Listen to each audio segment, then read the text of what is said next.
Tarot card reading ki video ama yeng minarase ko ado si se akogi yes or no aduga guidance ka hai tare ko haidi kari guidance la ke aduga aina khalli ba potu gi maram da hai tare ko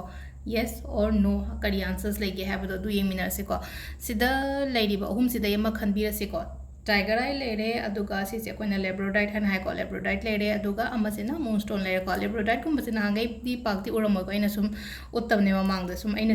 si di aina sum si bagi ne labradorite kum base confidence kum boost to ba hai tara ko sum mi thengna ba matam oiro aina kaino ma conduct to oiro natraga interview magda chat pa ko lere confidence kum ba wang ba darkar oidana ko adu confidence kum boost to na bagi da magta labradorite ki crystal se season abi bi ai ko machu se kitang grayish changaga shine oibane ko ma se ko si labradorite se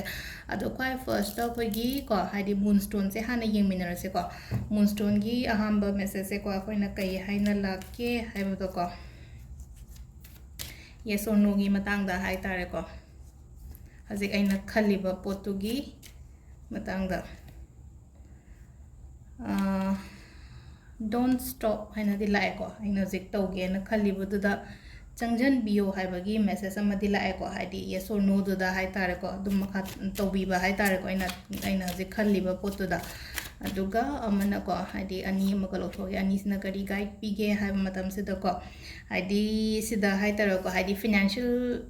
hai tare ko haidi financial security leba gumba hai tare ko adagi long term haidi ko long term hairaga dum sang na chatta da ba hai tare ko sigi pot sai na je khalli ba pot sai tare ko aina sa hai na ko kaino ma khanbi on hai ko aina khaliba poto hai tar ko yamna changna chatkadaba ma lere paisa nungsa phajana lakpa khotpa hai tar ko kana ba hai tar ko wealth abundance prosperity kari kra mayam ma le ko aduga ai ta pan gumba lei boy tar ko su ko ai ki favor da gumba lakpa hai tar ko smai tawraga hai tar ko aduga akoi gi ko kaino tawba amana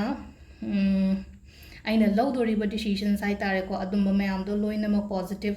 oina lakani clarity hai tare ko na hangai doubt kumba leramaga su ko haidi clarity gi level so amu hena hingalakpa hai tare ko ado everything sigi pot mayam se ko haidi nang calmly handle to biyo ba sigi keno to mayam se ko ado sida leire don't stop changjan biyo hoje aina khali ba pot to da hai tare ko adu dagi kana ba haidi pisang sagi oiro atei atei gi oiro nungai ba keno gumba piri ko ado sida leire ko gi aham bagi ko keno se moonstone choose to bangai yo tiger eye gi amu imina se ko tiger eye gi na kari yes or no kai lake have do adu hapetang yenga se ko adu sida tiger eye gi se khoi ahamba card ama leire ko aduga guidance amaga yemina se ko guidance ki card se daina kari lake have do adu masu yenga se kaino sine angel card se na yes or no gi le na ko sida ani maga lere aina khaliba poto yes haina la sida di hai tare ko ado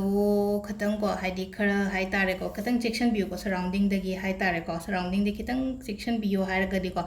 yamna competitive oi ba hai tare ko competition lei gani ko sum aina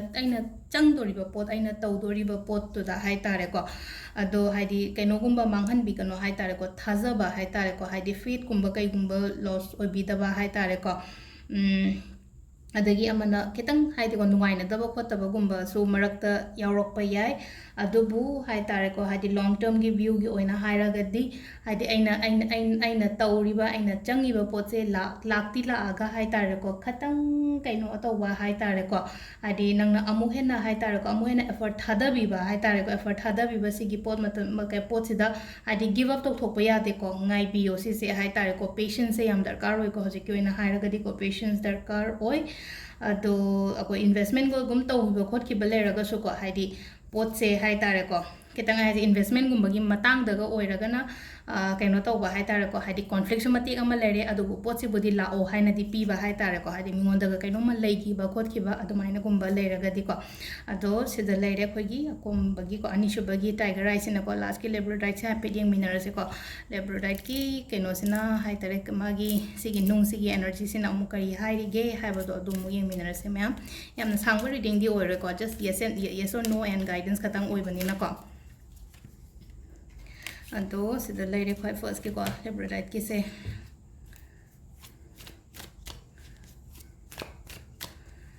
two cards amagi guidance ka yengase ko ahambada yes or no maisu magesu yes haina di lae ko do guidance ko hajing na mo hadi khanjan ga no yam ka haina ko isha se hai tare ko hadi yam ka haina khanjan ba worried oi ba hai tare akiba lei ba hai tare ko sam hai tare ko hadi ko thi gi ba khot ki ba experience me am do na hai tare ko engon se da hai tare ketang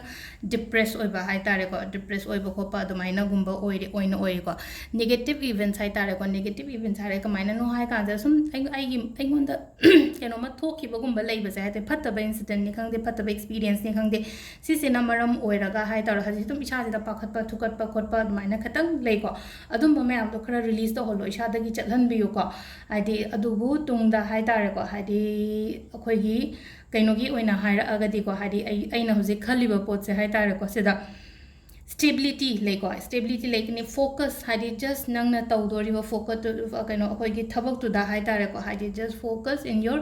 dream ꯀꯣ ꯍꯥꯏꯗꯤ it will become reality ꯍꯥꯏꯅ ꯂꯥꯛꯑꯦꯕ ꯁꯤꯗ ꯂꯥꯛꯏꯁꯤꯗꯀꯣ ꯀꯥꯔꯠꯁꯦ ꯂꯥꯛꯏꯁꯦꯀꯣ ꯍꯥꯏꯗꯤ ꯑꯩꯅ ꯈꯜꯂꯤꯕ ꯄꯣꯠ ꯑꯗꯒꯤ ꯑꯩꯒꯤ ꯋꯥꯈꯜ ꯑꯩꯒꯤ ideas ꯀꯔꯤ ꯀꯔꯥ ꯃꯌꯥꯝꯁꯦ ꯂꯣꯏꯅ ꯊꯥꯗꯕꯤꯌꯣ ꯍꯧꯖꯤꯛꯀꯤ ꯑꯣꯏꯅ ꯍꯥꯏꯔꯛꯑꯒꯗꯤꯀꯣ